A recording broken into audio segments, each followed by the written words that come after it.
ഇന്നിപ്പം 8ാം പ്രതി ആയിട്ടുണ്ടായിരുന്ന ആളെ വെറുതെ വിടുകയുണ്ടായി. അപ്പൊ അത് ആഘോഷിക്കുന്ന ഒരു വലിയ വിഭാഗം ആളുകളുണ്ട്. അത് നമ്മളെ ഭയപ്പെടുത്തേണ്ടതല്ലേ? തീർച്ചയായിട്ടും. എന്താ സംശയിക്കുന്നത്? ആഘോഷിക്കുന്നത് എന്തിനാണ്? ഇന്ത്യക്ക് ഒളിമ്പിക് സ്വർണം കിട്ടി വരുമ്പോഴോ 100 മീറ്റർ ഓട്ടത്തിൽ അല്ലെങ്കിൽ ലോക ഫുട്ബോളിന്റെ കപ്പ് വായിച്ച് വരുമ്പോഴോ അവസ്ഥയൊന്നും അല്ലല്ലോ. ആലോചിച്ച് നോക്കൂ.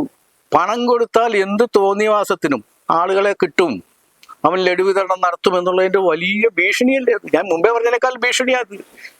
ക്രൈം സെറ്റ് ഒരു ഒരു ഒരു ക്രൈമിൽ നിന്നും, അതായത് ആരോപണം എന്താണ്?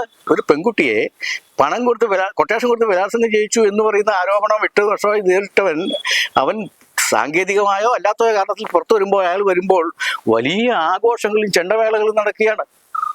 വേൾഡ് കപ്പ് അർജന്റീനയെ തോൽപ്പിച്ച് വരുന്ന മാതിരി.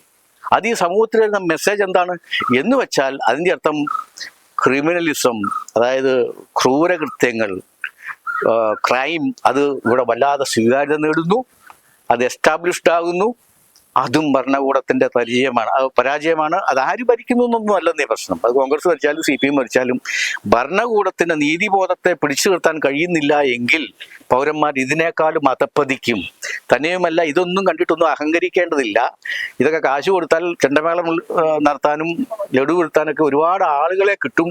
മഹാഭൂരിപക്ഷം വരുന്ന നിശബ്ദരായ ആളുകൾ ഇത് മുഴുവൻ കണ്ടുകൊണ്ടിരിക്കുകയാണ്. ഈ നിശബ്ദത ഒരിക്കൽ ഭേദിക്കപ്പെടുന്നതിൻ്റെയും നിങ്ങൾ ചൂണ്ടിക്കാണിച്ചതുപോലെ ഇത്തരം ആഘോഷങ്ങൾ, ഇത്തരം ഈ വലിയ നെഗറ്റീവായിട്ടുള്ള ശക്തികളെയും ഒക്കെ തന്നെ, സംഭവങ്ങളെയും ഒക്കെ തന്നെ സെലിബ്രേറ്റ് ചെയ്യുന്ന ഈ സമൂഹത്തിന്റെ മനസ്സ് അത്യന്തം അപകടകരമാണ്, ഭയാനകമാണ്, നമ്മുടെയൊക്കെ നിയന്ത്രണത്തിന് അപ്പുറമാണ് എന്ന് പറയാതിരിക്കാൻ വയ്യ.